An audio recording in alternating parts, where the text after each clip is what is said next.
Hello, happy Monday, good morning, good afternoon, good evening, wherever you're watching. Hope that you guys had an excellent weekend. If you've been watching the Club World Cup, it's starting to heat up now. Some big fixtures coming up there. Bayern Munich, PSG next weekend. That one should be good. England won the Euros, defended their title. They showed the men's team how to do it. It's about time that they stood up 3-2 win over the Germans. Phenomenal for England under 21s. Massive congratulations to them. And guys, a little bit of breaking news that's just coming out from UEFA. They have decided to postpone the decision in relation to Crystal Palace, Lyon and UEFA next season. At the moment, Lyon are set to contest that decision that they've been kicked out and whatever else, been kicked out into the League Two. So until that decision's been decided, UEFA are deciding to abstain from giving their verdict on next season. That should give Palace a little bit more time to get the John Textor sale done. Remember, they've got the same owner as Lyon. So yes, that's coming straight out of UEFA. Give us your opinions on that as well. Do you think Crystal Palace should be kicked out? Do you think the 2-team, 3-team, whatever it is, the multi-club ownership needs to be reviewed now, given that so many clubs seem to be doing it? Chelsea have got Strasbourg. Morning to Jeannie Esther Wineout. Good morning, my friend. I hope you're well. Tell me what you think of the studio behind me as well. Just talking about the breaking news, mate. Crystal Palace, obviously delayed now. Morning to Stephen Field as well. The weather is looking better than your transfer business. My God, Newcastle fans, we are going to be talking about your transfer business. And I apologise massively, but it has to be discussed. And we need to look at it in greater detail, I think, and really discuss, have Newcastle even got transfer activity? I'm not so sure, to be honest. I'm really not so sure. So smash the like button if you haven't already. Let's get into it. We'll start with that man on my screen, and it's João Pedro. Deal agreed with Chelsea. What amazes me with Chelsea, forget the headroom they've got to come in and spend money. They've obviously got plenty of money. But over the course of 48 hours, they've agreed terms and agreed a fee with Borussia Dortmund for Jamie Gittins. They've done João Pedro in about 24 hours. So whoever their negotiator is ridiculously good. I mean, the forward line that Chelsea are building is phenomenal. Phenomenal, really. I don't even know how Maresca's going to make them all fit. Short and Cuckoo and a few others probably going to leave in the summer. But João Pedro, Newcastle fans, look set for Chelsea. Give me your opinions. Surely it's frustration because it looks like you're missing out over 5 million. And it could be wrong, like the bright lights of London for João Pedro could be too much. But I thought the draw card of the Brazilians at Newcastle might have been a good draw card, that guaranteed sort of playing as well week in, week out. I'm dumbfounded by Newcastle. I'm absolutely dumbfounded that yet again it's another deal that seems to have dragged out. It's a nightmare. It's a nightmare. Are you guys worried as well that, you know, who are you going to sign this summer? Because like Semenyo's 70 million. I'm going to talk about him today as well. No way he's worth 70 million.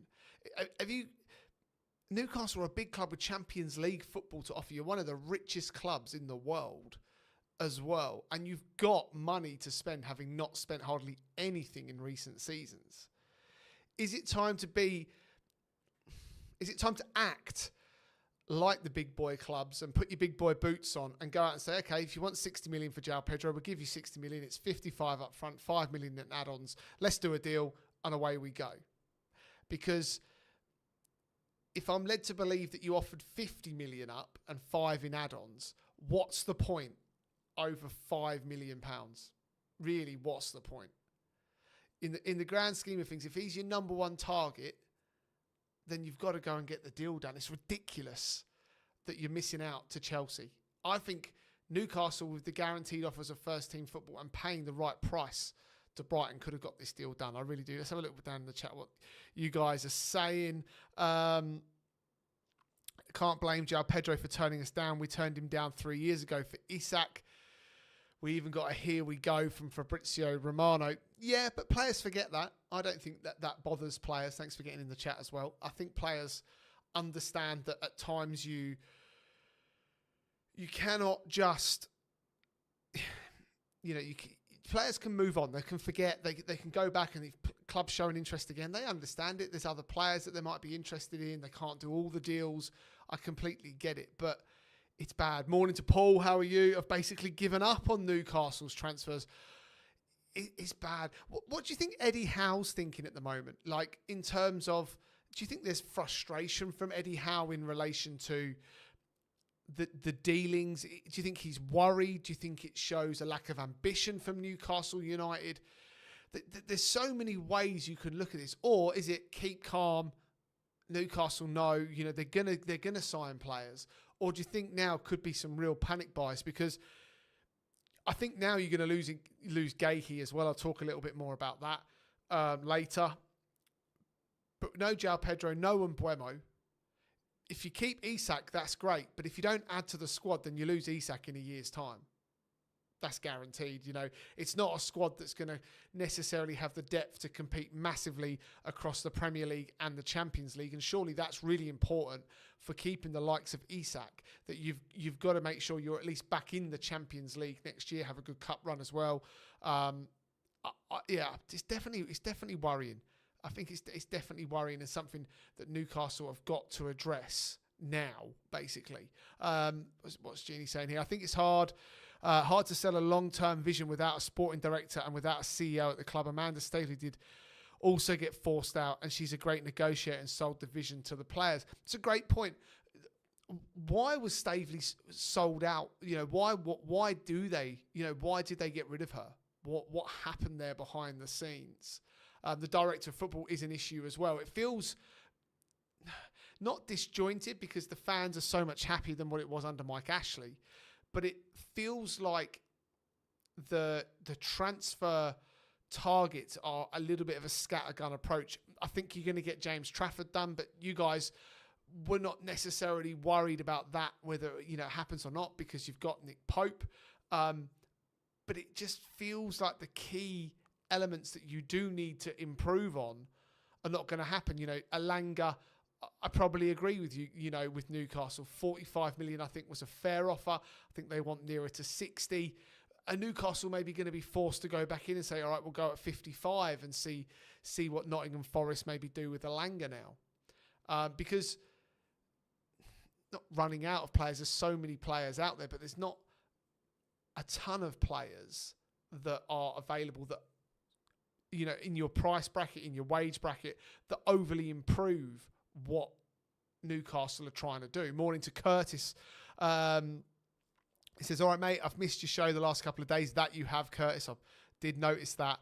Newcastle will find it hard to sign anyone because they know the big six is strengthening and they know Newcastle can't pay the big wages. Good point. Really good point. Thanks for getting down into the chat. Have you noticed as well, Curtis, how the big six and add Newcastle, whatever you want, into all of those, all seem to be shopping as well for almost the same players? Seems like I don't remember a window quite like it where you see the same player linked with 3-4 clubs.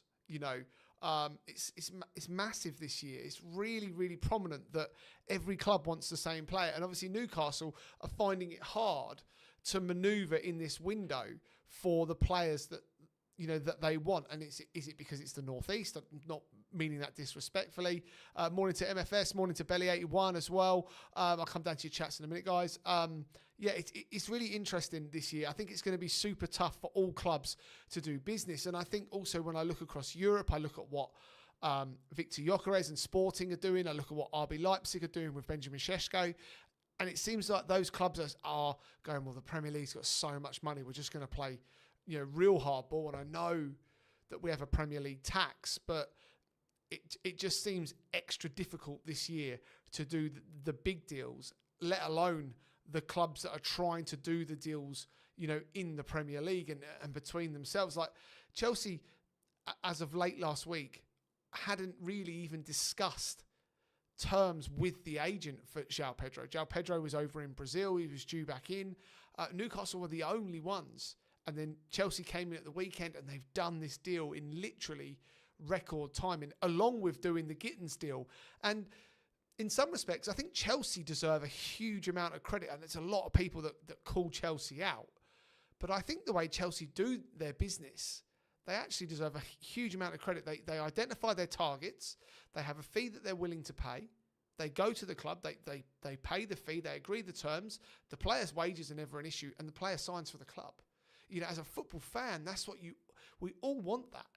You guys would have loved it. You know, Newcastle fans would have loved it if Mbeumo had got it done. If João Pedro was coming in or a Gahey or whoever it is, or if it's Arsenal, Victor Gyökeres, Benjamin Sesko, Manchester United, Mbeumo, you know, the way that Todd Boehly, the way that Clearlake, the way that Chelsea operate, it's cutthroat, and I actually admire that. You know, I really like the way they go in and get their deal done. You know, that way that they can move on to the next transfer target, the next one. It's really, really good. It's really strong from Chelsea. And I think the likes of Newcastle, Arsenal, Tottenham, Manchester United need to take note. I think Liverpool have done quite well so far. You know, the Frimpong deal, the Kirkes deal, you've done that pretty fast. Wirtz, you were really the only ones in it at the end, and he was away, and the Euros and whatever else. So, you know, Liverpool have done it pretty well as well. But Chelsea are literally, you know, firing bullets and hitting targets. It's phenomenal from what they're doing. Belly81 says Staveley was forced out because she had legal issues. I did think it was something like that. Didn't want to necessarily get my tongue bitten off for the wrong thing. Guys, do me a favour, smash the like button. There's plenty of you in here as well. Smash that like button for me, guys. Get yourselves all into the comments as well. Let's get a proper discussion going about the Premier League, about the transfer news. For those of you that don't know, that have just joined the room as well, Crystal Palace's decision for UEFA has been delayed about being in the Europa League next season. Sorry, not the Conference League. That's because Lyon are appealing the relegation to League 2. So Palace have got a stay of execution as it stands at the moment.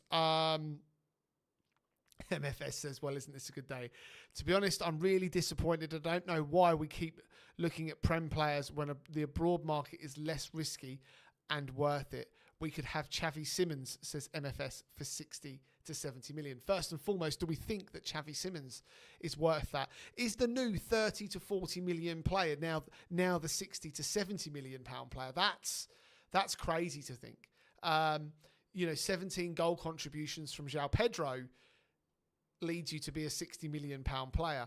Obviously there's other factors that go into that. There's Premier League experience, there's probably the wages factor, there's the age, there's sell on value, there's lots of different contributing factors to it. But the 30-40 million player now seems to be the new 60 million pound player. You know, as I said, we talked about Semenyo, 70 million. That's a joke. I'm going to talk a little bit about him in a minute, but yeah, it's going to be a tough market now, I think, for Newcastle. And if you guys are disappointed, I really wouldn't blame you. Todd Boehly's wife can come to my home, says MFS. Curtis says, is it then that that Newcastle's plan doesn't translate to the targets and see other teams have better plans? Great point. And I think Newcastle maybe have had conversations with agents for players and been said, yeah, players really interested in joining, and they've then not acted maybe fast enough on it. I think wherever they go next, whoever their clear vision is for their third choice now, I'm going to say if it's Anoni Madueke or something like that, then I think Newcastle have got to be firm in it and say, that's our target. That's the player we need to bring in, and we're not going to wait. We're going to get that deal done and move on, because they do run the risk of not improving the squad. They may add depth, but they now run the risk of not adding the next level. And there's definitely levels to go for so many clubs in the Premier League, not just Newcastle. What have we got here? Curtis, I think that we need to sign hidden gems. We aren't at the level where we can outshine the big six in terms of the signings. We are a year short of that. Yes and no. I think Newcastle have got decent money to spend. I think 2 or 3 players, you could be clever as well. You could go and look at a Jack Grealish. You know, I want to talk about McAtee today. I'd love Newcastle fans' opinion on McAtee.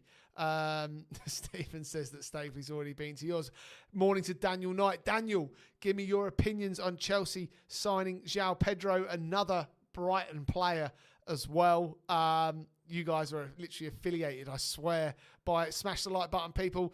Can always have a fair chat in here, no matter who you support. Share the love. Really appreciate that, Curtis. As always, doesn't matter who you support. Could be Leeds, Forest, West Ham. We want them all in here.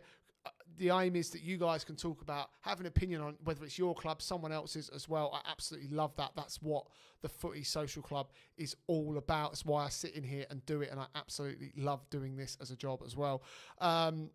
Daniel says that Chelsea should buy Brighton as a multi-club model. I mean, the way you're going, absolutely. But I'd also argue the fact that Todd Bowley would probably ruin it, Daniel. And as such, you're probably better to leave it in the safe hands that it's in with Tony, I can't think of his surname over at Brighton, Tony Bloom, because what they're doing is generating you players that you're happy to pay decent money for. So if I'm you, leave them there, enjoy it.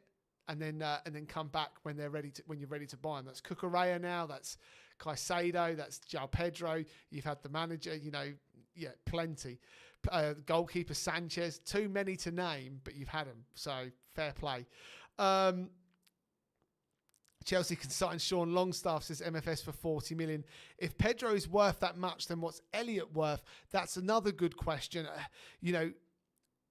Harvey Elliott, off the back of the Euros, off the back of being a Premier League winner. I think he's a Champions League winner as well. Harvey Elliott's going to be knocking at the door of big money, and I think that he'll leave Liverpool this summer. There's too many players ahead of him. He's desperate to play week in, week out. He's talked about that.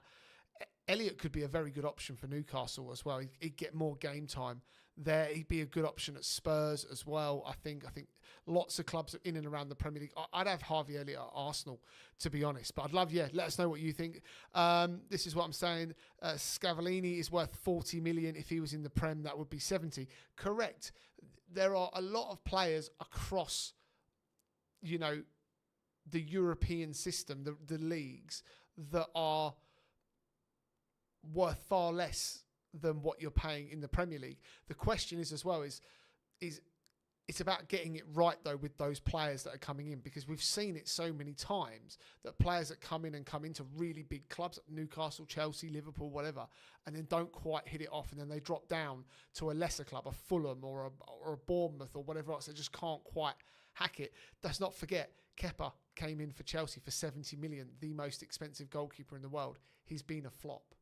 It does happen. Darwin Núñez came in for huge money from Benfica. Arguably, he's been a flop. There's plenty.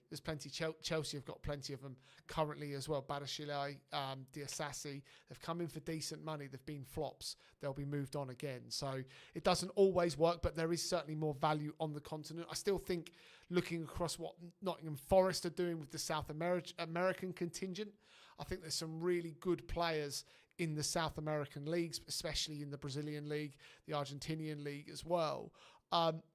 Not only have they got the flair and the skill set, they've also got the physicality. I'm not sure if you guys have watched much of that sort of South American football, or if you've watched, some of the Club World Cup. There's some really good players that play for the likes of Palmeiras, that play for the likes of, Botafogo, and all those different types of clubs, Flamengo as well, that I think could come into the Premier League for probably, fees around that 20, 30 million pounds, 40, 50 grand a week, and improve clubs. There's a lot of them out there for sure. Daniel saying, I'm really not enjoying the Club World Cup. I think the tournament's been poor and the referees have been awful. I think there's lots of things that have gone wrong with the Club World Cup. I'd love your opinions as well on the thunderstorm dramas, the 2 hours that Chelsea were made to wait with playing Benfica for 4 to 5 minutes of football. Obviously, prolonged the drama. I'm sure Benfica wouldn't have got a penalty. That was dubious, that penalty as well, in the last moment. So let us know how you guys have seen the Club World Cup. It's interesting as well. I saw that Bayern Munich obviously won and Paris Saint-Germain beat Inter Miami in the last 24 hours. They don't play again for a week. You know, this Club World Cup should have been condensed down into like 3 weeks. It really should have. It's shocking to what's happened there. Let's get back down into the chat. Where will João Pedro play is the question. I think João Pedro... I wonder now if with João Pedro coming in, if he's going to play as a 9 and he'll provide competition up top. I don't see him. He's not going to replace Cole Palmer, that's for sure. He's not going to play left. He's not going to play right. He can play across those sort of 3 or 4 positions. But I think he's going to provide some competition for Liam Delap. I think Chelsea will do some business. You know, the likes of Noni Madueke, I think, is going to go. Chelsea are going to have to get rid of players. You've still got others to come in as well. It's phenomenal, you know, what Chelsea have got in that attacking line now. How Enzo Maresca is going to keep all of those happy is beyond me. Daniel says, I think we might get Kudus as well. I don't see that one happening. I don't think Chelsea are going to spend 85 million or so, 60 or 70 to 80 million on Kudus off the back of 55 on Gittins, 60 on João Pedro. I think you're going to look at goalkeepers. I want to talk about that in a minute as well. So, yeah, we shall see. Stephen says 50 million for Pedro was never going to be enough, but that's what he's worth, not much more. If you offered 55, Stephen, including add-ons, and Chelsea have done 55 plus add-ons to 60. In the grand scheme of things, if he is a serious target for Newcastle, then 5 million, you can't scupper over 5 million. Not if he's your main target, because you might buy 3 more players that you pay 2 million less on, and all of a sudden it's about the collective. I think Newcastle have dropped the ball massively. I really do. And João Pedro might have come out and said, well, look, I don't want to go to Newcastle if Chelsea are interested. But that's not the feeling I get. It's more the fact that Chelsea have acted upon what Brighton want. Obviously, they've got a very good rapport with Brighton. They've done a lot of business with Brighton. And as such, they've able to negotiate a deal pretty easily. But I'm sure Newcastle could have done that if that's what they needed to do. The wages were never going to be an issue. The signing on fees, the agents' fees were never going to be an issue for Newcastle United. It's purely £5 million, and it's not a lot of money. Curtis, I would love Elliott at Newcastle, says MFS. I think a lot of top clubs, I could see him at Villa, I could see him at Spurs, I could see him at Arsenal. You know, he'd do a good job. Newcastle, you know, he'd do a good job at a lot of clubs. He's a very, very good young player. Jeannie Esther says Newcastle got the highest percentage of homegrown players already. Need to look abroad. Our best players, Bruno, Isak, Tonali, Botman, all came from abroad. Exactly. Maybe you could look at Jarrell Hatto, people like that as well. Elliott would be a great fit for Newcastle, and Eddie Howe. Absolutely he would. Absolutely he would. You know, you can shuffle that midfield slightly. Harvey Elliott can play in the left of a 3 as well. Like, he'd be a really good signing. £263 million Brighton have got from Chelsea players. Absolutely. And I've seen in various other chats and comments and whatever else that people talking about how are Chelsea doing it? How have they got PSR headroom? And the simple answer is they've been very, very clever with their books at making the system work for them from a financial point of view. You know, whether that's selling off women's teams, whether that's selling off hotels to other companies to generate the money. Chelsea do really well, and then they'll sell players as well, and that all comes back in as profit. And they're kicking that debt down the line. Chelsea do it very, very well. More clubs need to take a leap out of the Chelsea book. Curtis saying you take 50 million for Harvey Elliott. I think Liverpool will probably be rubbing their hands together on the back of the fact that Harvey Elliott's had such a good tournament for the England under-21s. They've won it. He's one of the star players. He scored in the final. He scored in the semi-final. I think he's got 5 goals in that whole tournament. So his value's gone up off the back of already having, you know, a good Premier League season, not as many minutes as he'd like, but he's still a Premier League champion as well. So plenty of money there for Newcastle, for Liverpool, should they want to take it. Paul Mitchell was right, by the way. He knew that the Premier League market would explode in price. He said, we need to look abroad and find gems at bargains. And if that's okay, if that's what you want to do, then set your entire scouting network up to be across Europe looking for the very best talent that's going to improve your team, level it up, and that could be from big European sides who need to balance the books, or it could be from minnows in Croatia. It really makes no difference. But it doesn't feel like Newcastle have done that either. The players you've been linked with so far have all been Premier League players. Gahey, James Trafford's been promoted with Burnley, so in and around England at least. It doesn't feel like Newcastle are geared up in any way, shape or form to actually attack the European market for players. Now, I'm not, in any way linked into what Newcastle are doing, but it doesn't, in the news that we're seeing across social media, across the mainstream media, where are the links that Newcastle have got for players? There's not many, to be honest. McAtee should be another one I think that you guys look at.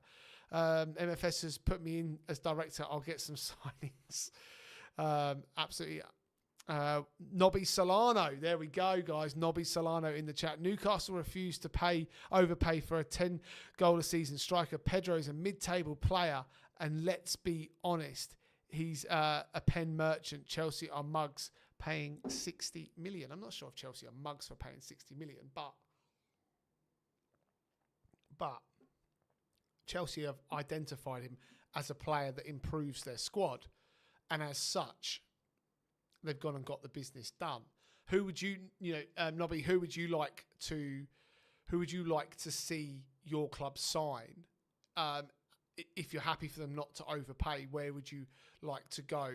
I'd be interested if clubs also went and looked at the Jarrod Bowen situation. Could a decent offer maybe price Jarrod Bowen away from West Ham for Newcastle, for other clubs as well? Tottenham, I think would be a seriously good option for Jarrod Bowen. I think he needs to leave West Ham for a different option. Try and boost his chances for England. I just think he's wasted. Joao Hatter, a gem. Ajax would cost 20 million. If he fails, then it's all good. If it succeeds, then we are masterminds. Joao Hatto's been watched by so many Premier League clubs for the last 3 years. And again, if that's your target, go and do the business. 20 million is not a difficult amount to go and do for any club really in the Premier League.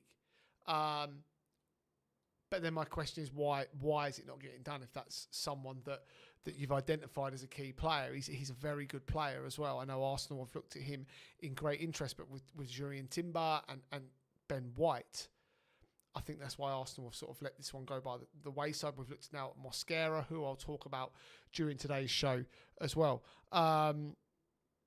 Harvey Elliott is so good, by the way. I don't know why we don't sign him. He's also an Eddie player, says MFS. Daniel Knight.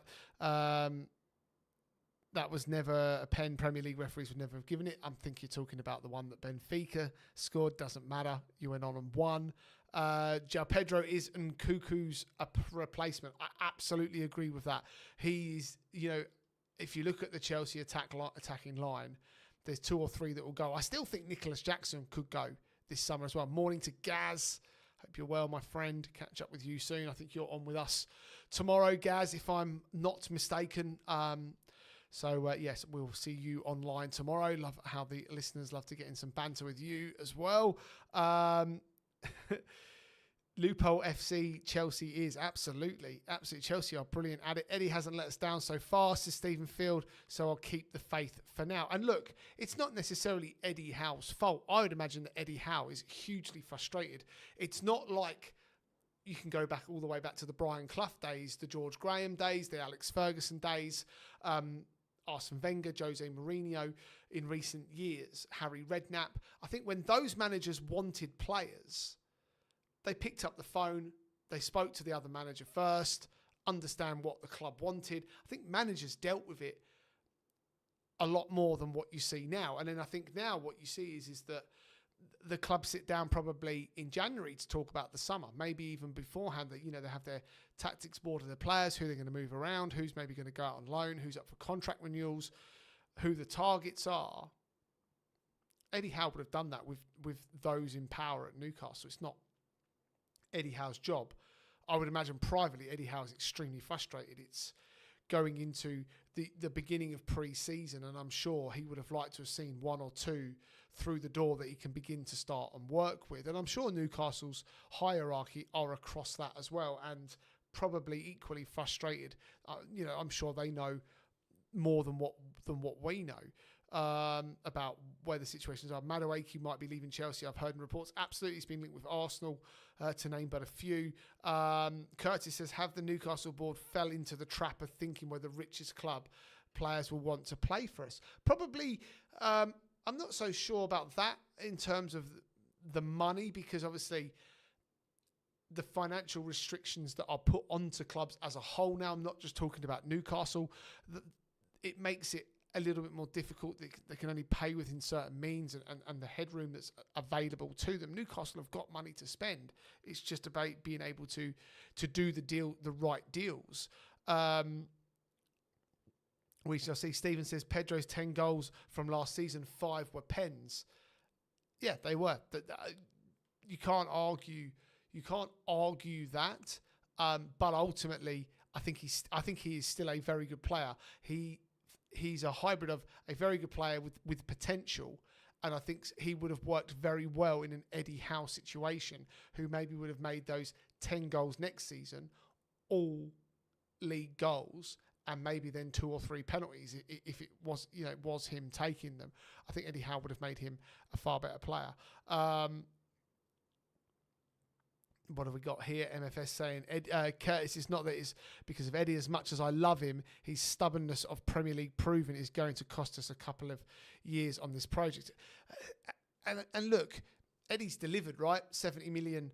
70 years waiting, 70 million. 70 years waiting for a trophy. He has delivered. So does that buys Newcastle maybe a little bit more time to in the overall project? Obviously, for you guys, it's about trying to get to winning the league, winning more cups, consistency being in the Champions League, all of those things that are where Newcastle's trying to go. Morning to Jeff. Hope you're well, my friend.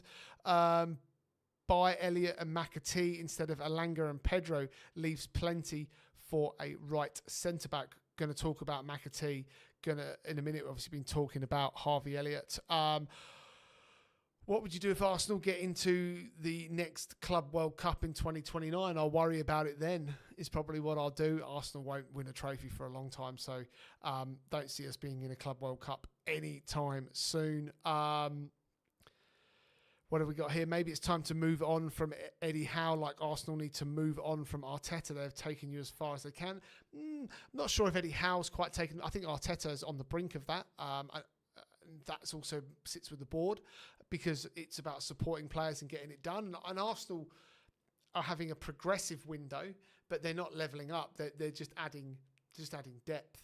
They're just adding filler pieces to the main event, and the main event's not happening, and it drags in, week out, and it's frustrating as well. But I think Eddie Howe's got a long way to go, that's for sure.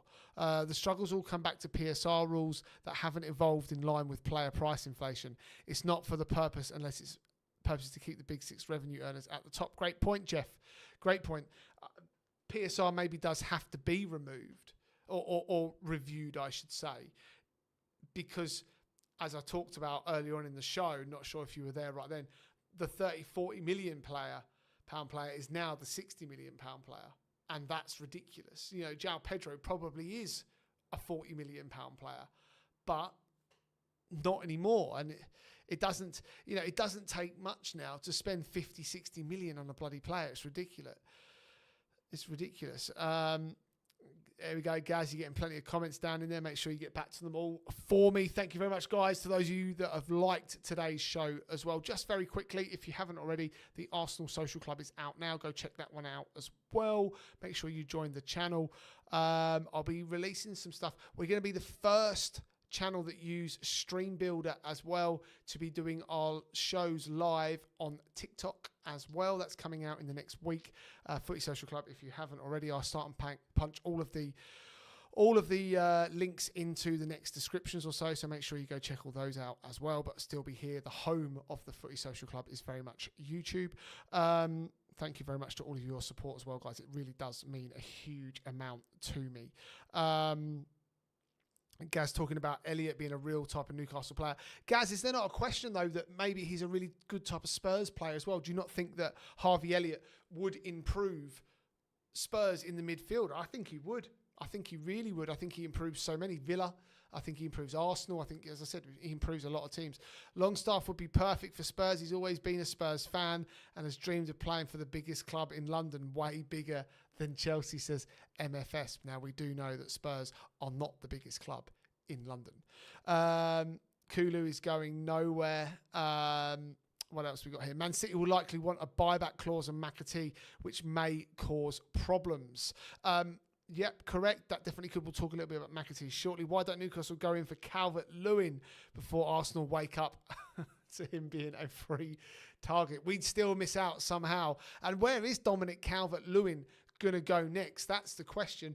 You know, obviously taking the decision to leave Everton, I think that decision's probably mutual, if I'm being honest. I just don't see, you know, Dominic Calvert-Lewin fitting into David Moyes' new way of playing.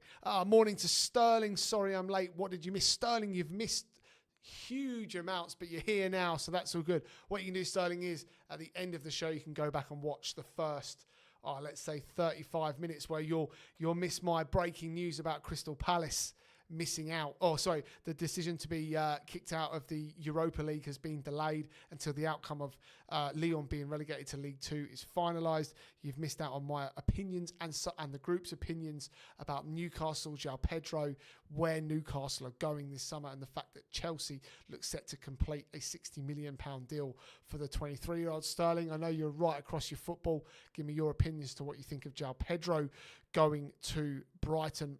Morning to Matt. Can someone message Eddie and let him know that Amorim has a buy one get three deal on Anthony, Sancho, Onana and Højlund, to name but a few? There's probably Casemiro, Luke Shaw. There's plenty that Manchester United would be more than happy for Newcastle, Tottenham and all those types of clubs to get in and start playing for. Come on, people, it doesn't cost you to hit the like button. You all seem to be regulars. Help the channel out and smash that like button. Curtis, I greatly appreciate that as well. Hitting the likes is the only way that you guys can affect the YouTube algorithm. What that does is that tells YouTube that you guys are enjoying the content. It pushes it out to a wider audience. Hopefully that audience come in, they enjoy it, they hit the like button. It keeps going from there. We'll get there. I know where we're going. 25,000 is the target. And believe me now, we aimed for 10,000 towards the end of last season. Daniel Knight was a regular, watched so many of our watch-alongs and whatever else. He watched it grow from, I think, about 1,600 at that point. We got to 10, and I'm absolutely determined to do 25,000 by the end of this coming season, and we will. So thank you very much, guys. Do really appreciate it. Big up to Gaz and Matt FSC. Absolutely. All you guys saying hello. Appreciate that. I love the community vibe as well. I really do love that you guys are talking to each other, interacting with each other. You see so many channels where people bad mouth and stuff like that. I've got no time for that. If people are going to be rude to each other, I'd rather just kick you out. I'm not interested in you being a subscriber. I love that you guys have got opinions about each other's clubs as well. I think it's really healthy. That's what it's all about, right? It's like being down the pub, chatting with your mates. And for those of you as well that obviously have got mates that love football, tell them about the Footy Social Club as well. Literally go into the channel on YouTube, click share, flick it in a group on WhatsApp and whatever else. Absolutely would love that. I'd also love, whilst I'm down here, I'm thinking of creating a Telegram, I suppose, channel, being the Footy Social Club, where I can come in and interact when I'm not on air as well. You guys can add yourself, we can add you in, you guys can come in and talk and just create that community talking about football, especially if there's been a bit of breaking news or something like that, and getting your guys' opinion. Let me know what you think about that as well. Right, let's get back down into the chat, because they're all growing, which as I love. Look, I think there's an inner conflict with Eddie, wants Premier League proven, and Mitchell wanted abroad. That's why I think we've had abroad players ready to come back. But since Paul left, we've had to rethink everything, says MFS. Yeah, I agree. I think that Newcastle's maybe this window's almost come too fast, and maybe now Newcastle may look to try and add one or two and then relook at it in January, although that is a notoriously difficult time, as we know, to do deals. There's still plenty of good deals out there as well to be done. Getting my voice back slowly, guys. What's the update on Gyökeres? Well, I've got an update on Gyökeres. He'll be coming up very shortly. No to Calvert-Lewin, says Jeff, because the only thing worse than his injury record is his chance to goal ratio. Absolutely shocking. PIF giving more money to City and Chelsea with the World Cup, Club Cup nonsense. A bit ironic. I don't know why we aren't getting players from the Saudi League when we literally own it, says MFS. That's a great point. I mean, there's some really good players in the Saudi League. Like, if you think about John Duran, why didn't you go and get him back in on loan? Ruben Neves, another one. There is so many good players. Why aren't you doing those deals? I don't know. Maybe it's because it'll be looked at funny. Curtis on the wind-up about Dominic Calvert-Lewin going to Arsenal. Look, it's not going to... If Dominic Calvert-Lewin goes to Arsenal, I will buy myself a new Arsenal shirt with Dominic Calvert-Lewin on the back and wear it for Arsenal's opening watch-along of the season.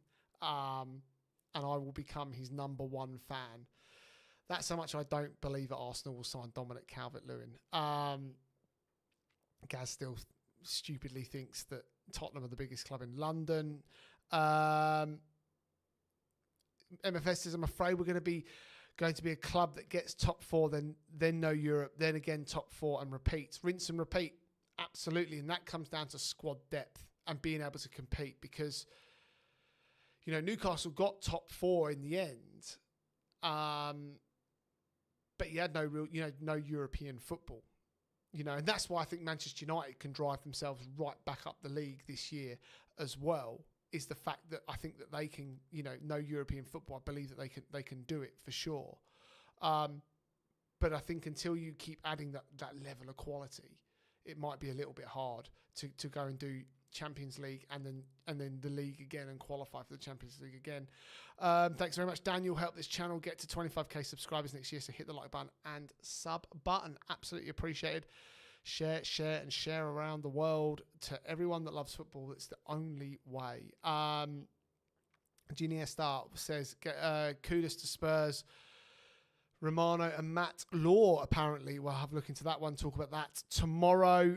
Daniel liking the banter in the chat, absolutely. Sterling, Brighton are increasing the price tag on Pedro because they feel that Chelsea will pay that for considering their transfer history in the past. They've got a very good relationship with Brighton and Brighton players. I think that's why it's been easy. As it stands, Gaz says, first Liverpool, second City, third Arsenal, fourth Chelsea, fifth Newcastle, sixth Spurs, seventh Villa, eighth Man United. Let me know whether you agree with that, guys. Calvert-Lewin to Arsenal is the most Arsenal thing ever. Do me a favour. An Arsenal shirt isn't enough. You need a Dominic Calvert-Lewin tattoo. Don't like needles. Not having that with a tattoo. Definitely not. Wages in the Saudi League are ridiculous, even for average players. They are, but the problem. Look at what Yon Giroud is going to do. He's going to go to Fenerbahce for less wages that he's on now. He's earned £8 million. John Giroud, Johan Giroud. Anyway, he's earned £8 million and tax free. John Duran, I should say. And he's happy to go now. He's going to Fenerbahce. He'll pay tax-free over there because he can't come back to England. But there's those players that go and don't want to stay will happily come back. They will happily come back. So, yeah, Gaz saying he'd take kudos to Spurs. I'm not surprised. Again, maybe Newcastle need to look at the Kudus situation, because I don't believe that he'll be 85 million. I can see a situation where we sign Scavallini and that's it, and then we have to put Barnes on the right. You got Jacob Murphy, who had a really good season as well. Can he repeat it again? It just adds pressure to the Newcastle squad. DCL on the forehead, funny boys. Christian always says behind the scenes that he thinks DCL is better than R9, isn't? Please do me a favour. Do me a favour. Right, that's me caught up on the chat, and I think it's about time we moved on from João Pedro. There is a lot more to get on to discuss today. There'll be a few other deals to talk about. This one, Hugo Ekitike. Arsenal are fed up with waiting for Sporting to make a decision on their latest offer from Arsenal. They're fed up with dealing with RB Leipzig, and now they have ignited their interest in the Eintracht Frankfurt young French forward Hugo Ekitike. Now, what's interesting about this is that Arsenal have made, from what I believe, a final offer for Victor Gyökeres. We'll talk a little bit more about that in a moment. And as such, there's no budge. Sporting have got a price and Arsenal have got a price. And it's very much the same for Arsenal with RB Leipzig as well and Benjamin Šeško. And that means that Arsenal now are competing with Chelsea, competing with United, competing with Liverpool. And this is what I talked about 30, 40 minutes ago. We're all competing this season for the same players. And Hugo Ekitike is now on Arsenal's radar. Berta is speaking with the agents, so I'm led to believe. It's going to cost Arsenal in the region of 85 million. So that's up there with Šeško. That's up there with Gyökeres. The fee's the same. But it's believed that the terms to the 85 million are far easier to do than the terms for both Šeško and Gyökeres. And that's why Arsenal now have a strong interest in Hugo Ekitike joining the club. 19 goals last season, 11 assists in 45 appearances. Thierry Henry's talked about him as a player that has got all the talent in the world, but can do the simplest of things really poorly.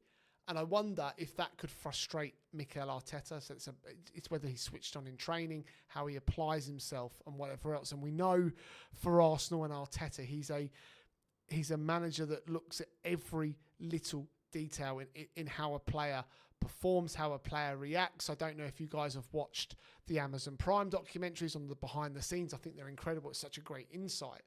But, you know, I look at the stupid things like the Edison light bulb. I look at the playing of the audio of Anfield. Yes, it didn't work, but it's the detail is more what I'm talking about that he goes into. And if there's players that do the simplest things stupidly, I can see someone like Mikel Arteta being frustrated by that. I think that the move for Ekitike is probably not where Arsenal will go. I expect probably Chelsea to call their interest post the João Pedro deal. And I think that Arsenal are now trying to play the game, believe it or not, with RB Leipzig and Sporting to say, that's okay, we're willing to walk away and we'll go and look at Hugo Ekitike. But I don't believe Arsenal want Hugo Ekitike. He doesn't quite fit the number 9 presence that Arsenal are looking for. When you look at both Šeško and Gyökeres, they're big, powerful strikers. Ekitike is not, he's 6'2" or whatever, but he's not that type of striker. He's more athletic. And I think Arsenal maybe now are trying to play hardball a little bit with Sporting and RB Leipzig in order to try and get a deal through here. I agree, Sterling. You think it's a bluff too. I absolutely think that it's a bluff for Hugo Ekitike. So still linked with the Premier League, and I think what's becoming frustrating is the fact that these clubs are not starting like we talked so often about it. Once one of them gets signed, then the whole lot gets signed, you know. But until one really makes a move, then we've got to live with this world of the rumour mill, and it's frustrating. You do these shows, and I appreciate you guys have always got opinions, but you do these shows, and you've got the same bloody 10, 11 players, and you've got different angles and slight changes and stuff like that. But the news this morning is that Arsenal are interested in Hugo Ekitike.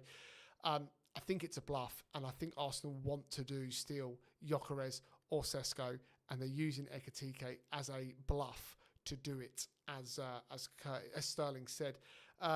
Maybe it's because we all want Dominic Calvert-Lewin. Victor Gyökeres, all part of that deal, 80 million. Manchester United now lead the way for his signing. The latest with Victor Gyökeres is that he won't even return to Sporting Lisbon when pre-season starts. He is determined to force a move away from the club. And what do you guys think about that in terms of the way players do things like that? The reason I ask is that he'll be paid handsomely to play football by Sporting, and he wants a move.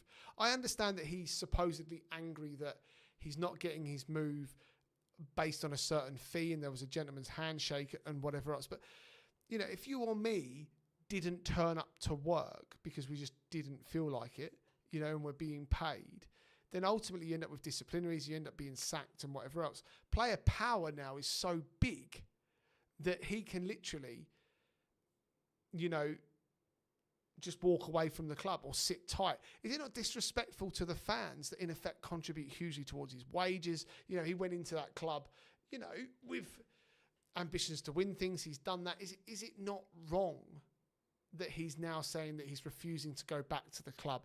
But Manchester United lead the way. I think he's Premier League bound.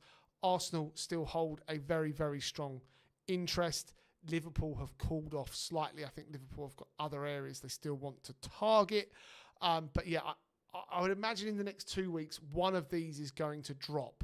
And then the domino effect of the strikers and a few other deals as well across the Premier League might actually start to happen. Emiliano Martinez, or Emi Martinez, World Cup winner for Argentina, #1 shithouse of a goalkeeper, linked with Manchester United, now linked with Chelsea now. Remember, Manchester United are happy to let Onana leave the club. They'll do it either as a permanent deal or a loan. Monaco, who have just signed Paul Pogba, interested in doing a deal for Onana. Maybe there's a rebuild going on down there in the south of France. Martinez is linked with Chelsea this morning, a fee in the region of £45 million for the 32-year-old. And I think this is why Manchester United have sort of semi-walked away. 45 million is a lot of money for a 32-year-old, although goalkeepers now can play so much later. I think for either club, it's a good signing. You know, when you look at the pool of goalkeepers that Chelsea have, none of them really set the world alight. When you look at the fact that Manchester United have got Onana, then I think Emiliano Martinez or Emi Martinez makes sense at both clubs. I think Villa have got to do business.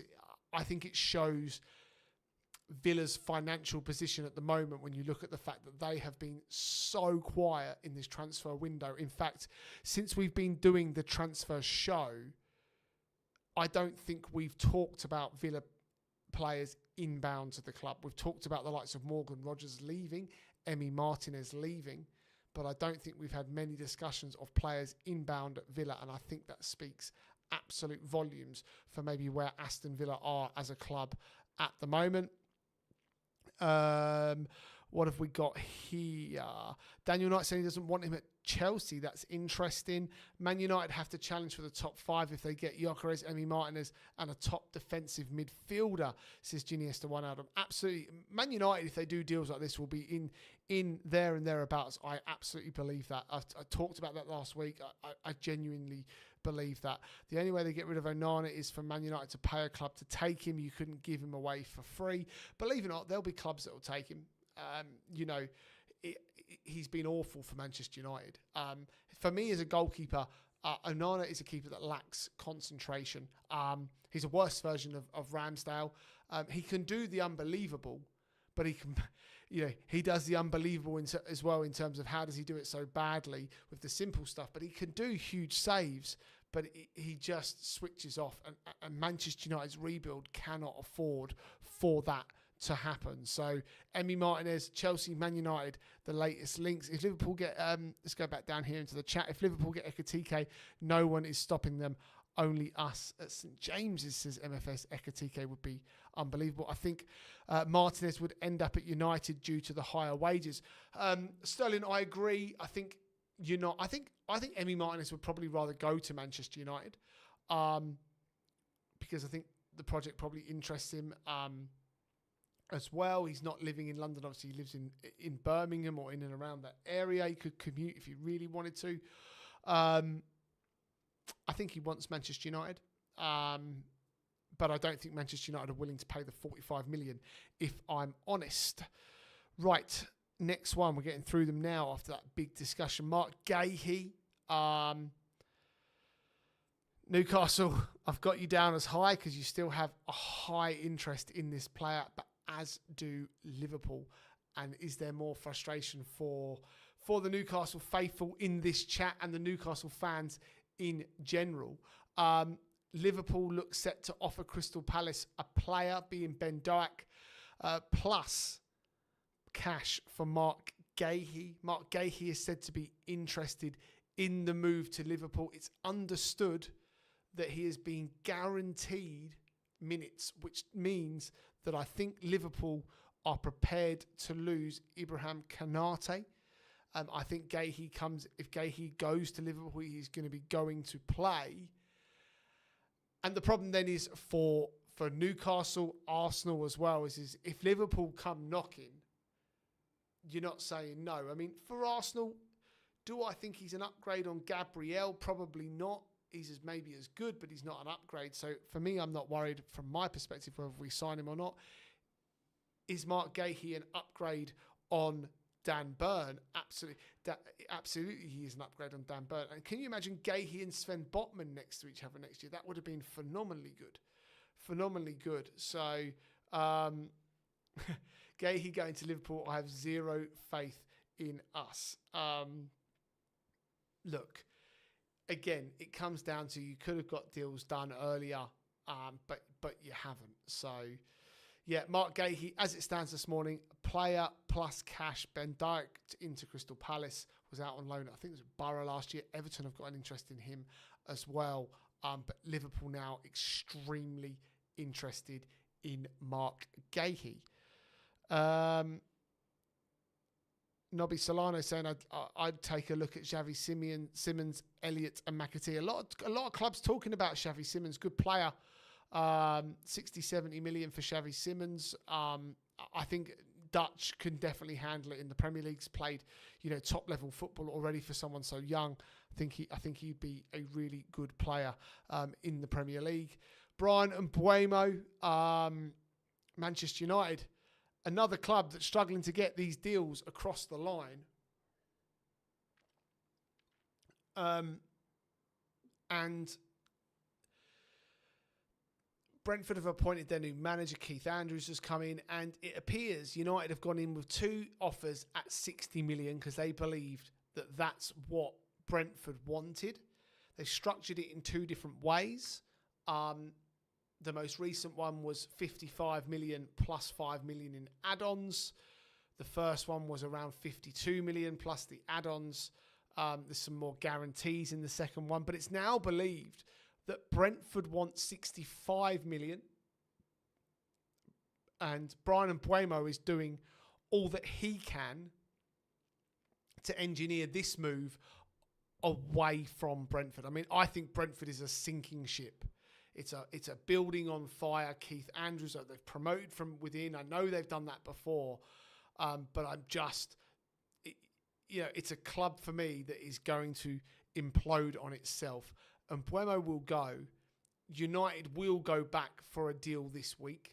From what I understand, it's going to be 65 million. Now, how that's structured, I think United will look at 55 million still up front, or maybe 57 million, and then the rest in add-ons and incentives and different things from there. But Brian Mbuemo still set to join Manchester United. Spurs hold an interest, obviously the link there with Thomas Frank, but Manchester United very much leading the way. Sterling says, I think that many additions to the Liverpool defence could be an advantage to other competing teams. New keeper, left back, right back, and they could end up with a centre half. Correct, Sterling. Good point. They've got Mabashvili in as well, the Georgian goalkeeper that's on the bench. I expect Becker still to start, but if the fact they've got Frimpong if they do have, Van Dijk and maybe Gahey and then Kirkes at left back, it is a completely new back line, really. But they've got so much experience in Van Dijk and Becker and Gahey. If he goes in, is Premier League proven. Kirkes is Premier League proven.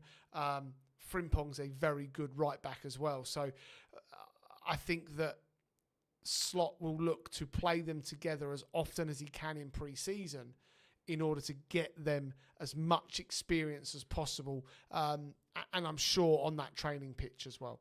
I'm sure that they will be, put together, knitted together, getting them spending time together very, very quickly. Curtis thinks that Mbeumo is a better fit for Spurs than Manchester United. Interesting. Why do you see that? Is it the style of football? Because I think that Mbeumo is a really good fit for Manchester United. He understands how to play the Amorim way. He's played it under Thomas Frank at Brentford. So I think that I think it's a good deal for both clubs. But Manchester United obviously leading the way on that one. Sterling says Curtis will play Alisson, Van Dijk and Kanate and bleed the others in. Yes and no. Robertson could start the season, that's for sure. Kirkes starts to play, but I would imagine by October, November, it will be his strongest lineup, and most of those will be new players. MFS says, this proves my point. I think our number one target was João Garcia, and Paul Mitchell was gone to make it happen. Obviously, I think so many clubs. I read an article that there was 17 clubs interested in João Garcia, the goalkeeper who was at Espanyol and has gone to Barcelona. Now, I think the moment Barcelona come knocking, you don't say no. Espanyol, Barcelona, obviously rivals within the same city. And I don't think really once that project was presented to the player, he was ever going to say no to it. But yeah, there were 17 clubs interested in João Garcia for a fee. Espanyol did in the region of £20 million for the best goalkeeper in La Liga. Couple of quick ones here as we get through it. Christian Mosquera. Arsenal now have agreed terms with the centre half. He's played 90 games for Valencia at 21 years old. That is phenomenal. Spanish under 21 centre half as well. Can play right back, can play left back as well. So versatility. Arteta loves players that are versatile. So all wages have been agreed, but the club's yet to agree a fee. Classic Arsenal here, which is frustrating. Players valued at around the £20 million mark. Of course, Arsenal go in and offer £12 million for a player that really they should just be sticking the 20 on the table if they want him and walking away. But Mosquera, Arsenal and Berta expected to go back in to do this deal in the coming days, and he will provide competition for Saliba. It's a good deal for Arsenal. We don't need much cover at right back. We've got Timber, Ben White, Tomiyasu out injured, but and we've got cover at left back as well. But I'm happy for Arsenal to keep adding depth. A player at 21 to have played 90 times for Valencia, and no, Valencia are not what they used to be with Aymar and Ayala and Santiago Canizares, John Carew. What a player Pablo Aymar was back in the day. For those of you too young to know, go watch Pablo Aymar. This one I think will happen. But I agree with what I just saw pop up. How many defenders will Arsenal sign before they sign a striker? How many bloody players will we sign before we sign a striker should be the question. Too many. Antoine Semenyo. Here's one I want to get your guys' opinion on. No real links for him at the moment, but there was an article released at the weekend about him. The Rafa Benitez Valencia team was incredible, that's for sure. Most clubs are put off by Semenyo's £70 million price tag. So that got me looking at him, looking at his stats. 42 appearances last season, 13 goals, 6 assists, so 19 GA. The best part of 1 in 2, 25 years old, Premier League proven. Why are more clubs not willing? If you're willing to pay in the 60s for Pedro, is it that just Semenyo's fee is too high? Could there maybe be an offer made to Bournemouth that restructures it. He's dangerous. He's a dangerous player, good down the left, good with both feet, can play on the right as well. But is it another one now where Bournemouth... See, there's clubs like Bournemouth, there's clubs like Brighton, there's clubs like Brentford, that they buy these players at the right price, they build them up, and then they sell one in a summer, and then they don't need to sell another one. So, for example, Bournemouth will have a transfer kitty. They've sold Milos Kerkez for £45 million, right? They don't now necessarily, on top of the kitty that they've got, need to sell Semenyo. So they can now set whatever price they really want, which overinflates the market, which then means that the likes of Pedro, Elanga and players like that play in similar positions, their cost goes up as well. So the model of these plug-and-play clubs, like those clubs that develop these young players, actually probably is a reason now why these are becoming so expensive, because they only need to sell one in a season to make it, hard. Then they don't want to lose 3 or 4 in one summer, so they make it hard. Crystal Palace or another one, they've got plenty of good. If they do Gahey, Eze's fee is probably going to go up. If Eze goes, Gahey's fees possibly going to go up. Yes, he's only got a year to go, but these clubs now have got such strong foundations in place that they can really command what they want. If you want to sign a Semenyo, if you want to sign a Pedro, you're going to pay top dollar. So are you right to go and look in the market? But Xavi Simons at 60, 70 million is a really good player, but he's got no Premier League experience. There's no guarantees that he's going to do it. Iniesta says north of 50 million is too much for Semenyo, in my opinion.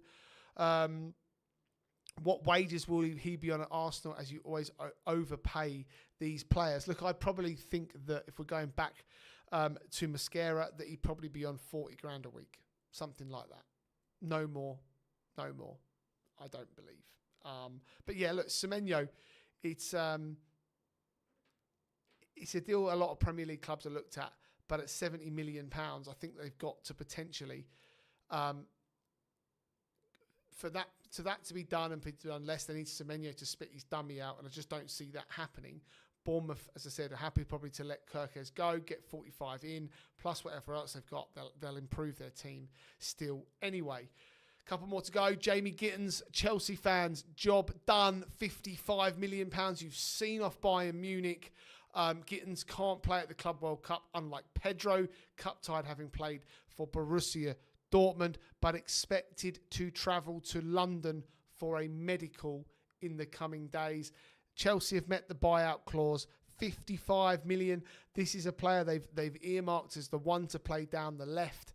Right-footed, 12 goals and 3 assists last season for the 20-year-old former Manchester City academy player. Another one, Cole Palmer as well. Chelsea are raiding the club. I think Delap as well was at Manchester City once upon a time. So Gittins set to sign for Chelsea in the coming days. I'd love to know Daniel's opinion. I'd love to know your opinion, what you guys think in general of Gittins as well. And the last one of the day, James McAtee. Now, me and Gaz have debated James McAtee on a few occasions. He thinks there's a future for him at Manchester City. And let me tell you, there is not a future for James McAtee at Manchester City. Manchester City and Pep Guardiola are happy to part ways for the young Englishman. 27 appearances and 7 goals last season. And all of the interest comes right across the Bundesliga. And my question is, why at £25 million are clubs in the Premier League not snapping Manchester City's hand off for the player? Plenty of potential, scored goals, 7 goals for Manchester City. He is destined for bigger things, and I don't mean clubs, I just mean week in, week out football. But why do Premier League clubs, when the value is 25 million, not look at the opportunity to sign a player of this quality? it saddens me that these players go off to the Bundesliga when I want to see the top young English talent playing week in, week out in the Premier League, so that they are competing with the other exceptionally good players from world football. I think it increases it for England. It makes us better. It's such a shame that Guardiola and Manchester City don't rate him. And will they regret it? Do they not maybe look at what's happened with Cole Palmer and say, hey, look, Liam Delap scoring goals as well. They may well, Genie, put a buyback clause in. Absolutely, they may well put a buyback clause in. But I just think it's sad that no Premier League clubs are interested in James McAtee. Let's go back down into the comments here. As a Ghanaian, says Sterling, I admire Semenyo, but he's not consistent on the pitch and is as best as a backup or super sub. He's not good enough to be a starter. Interesting. I think he's good enough to be a starter, given that he does in the Premier League. It's just where is he good enough to be a starter if it's outside of Bournemouth? The problem is good players look great at average teams, but when it comes to playing for big clubs, you see their real quality. Remember Zaha. Zaha, though, yes, good point, Curtis, as well. Zaha went into Manchester United in full transition, obviously off the back of Sir Alex Ferguson leaving and David Moyes going in, and he really wasn't given enough time. But yes, Zaha, it didn't work for. There's been plenty across the years as well. I can go all the way back to Francis Jeffers at Arsenal. It just did not work. Curtis reacting to the fact that Pep doesn't want McAtee. Clubs look to Pep as a football god. They do, and it frustrates me. As good as Pep is, it frustrates me. McAtee is definitely good enough to play Premier League football. City, yep, got the buyback clause. Pep doesn't want to send to a Premier League side. I think the recent performances of former City players in the EPL have been a threat, says Sterling, to them. Look at Morgan, Palmer, Jesus and Zinchenko in the first season. Absolutely correct.